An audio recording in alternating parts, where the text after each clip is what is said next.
Let's look at the two programming functions. This is called a teach or learn mode. If we click on here, it will remember the actions which are taken and put them into a program.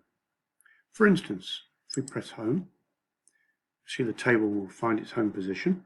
So remove some of the rotation to speed the video up. Once it's found the home, it goes past it and then comes back ready to take a measurement. That is then added as a move home. If I then want to do a measurement, I can do a 0 and go to the bottom and press measure.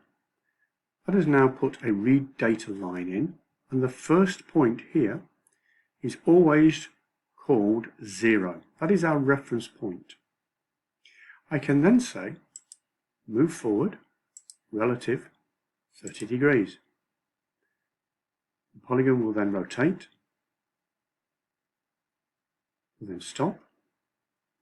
I can then take a measure. I've now got a 30-degree movement, an error face-to-face of this. I can then say go further.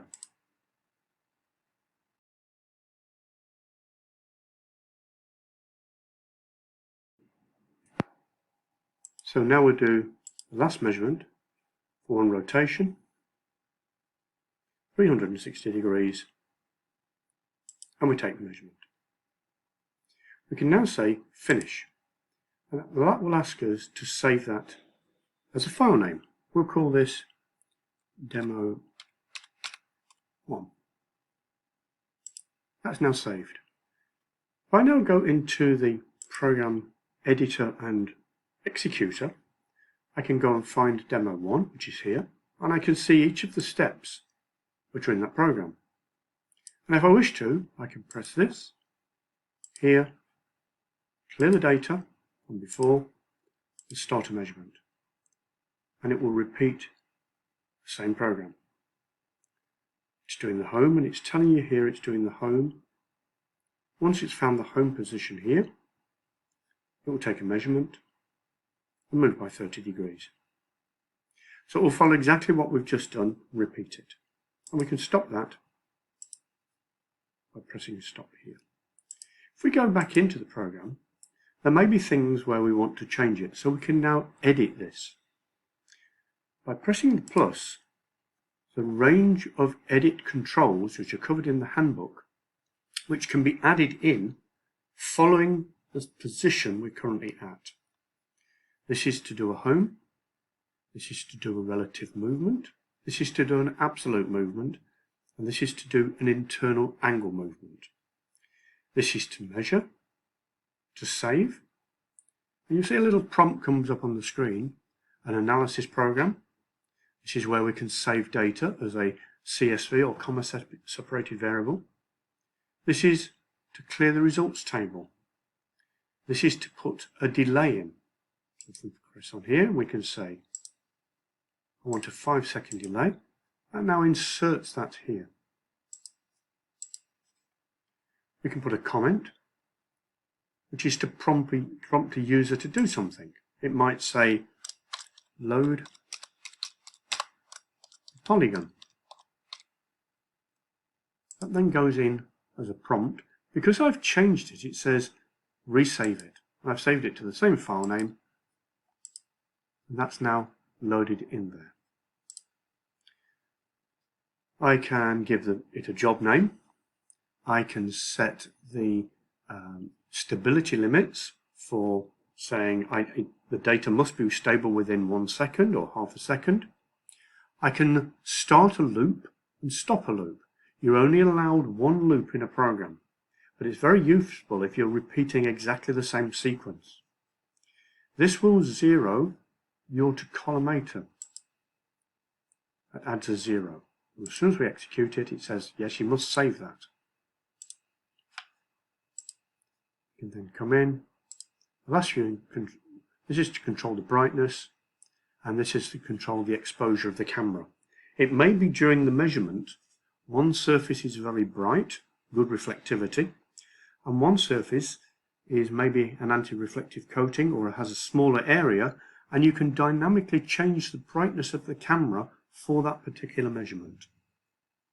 Once you've done that, you can then review that and execute it. To run the program, we say run, tick to say go, and away we go.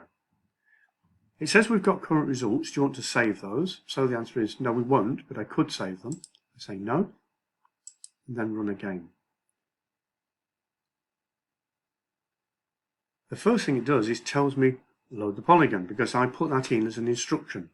I would put the component on, say OK, then it executes the delay which we put in, 5 seconds,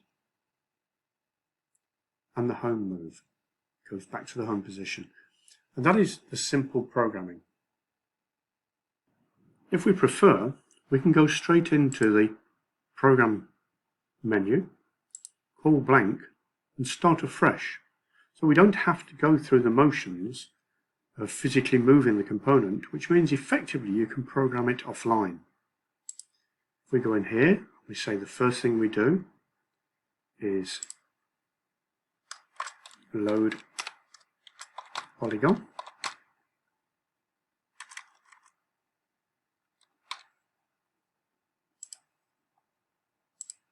It's warning us that the program's not got a name, so we'll call this again demo 2. It wants to save it as demo 2 because it doesn't exist. You can come back in. We go to the line we want to follow on, and we say let's do a home. Then I'll do a measure. Then I will move relative by 30 degrees. What I can then do is put that in a loop and say I would like to end the loop there, and I would like to begin the loop, and I'd like to do that 12 times. So I'm going to come in, do a home, and I'm going to do 12 times, read the data, that will be on face 0, move by 30 to 30, end the loop, go back, read data at 30, move by 30 to 60, go round, read data. So this will read the polygon, each face, 12 times. At the end, I can then say finished, save it in demo 2. I can then go back to the program, run, and execute. It tells me what's happening here, prompt to load a polygon. We then go home and you'll see the polygon is being rotated to find the home position.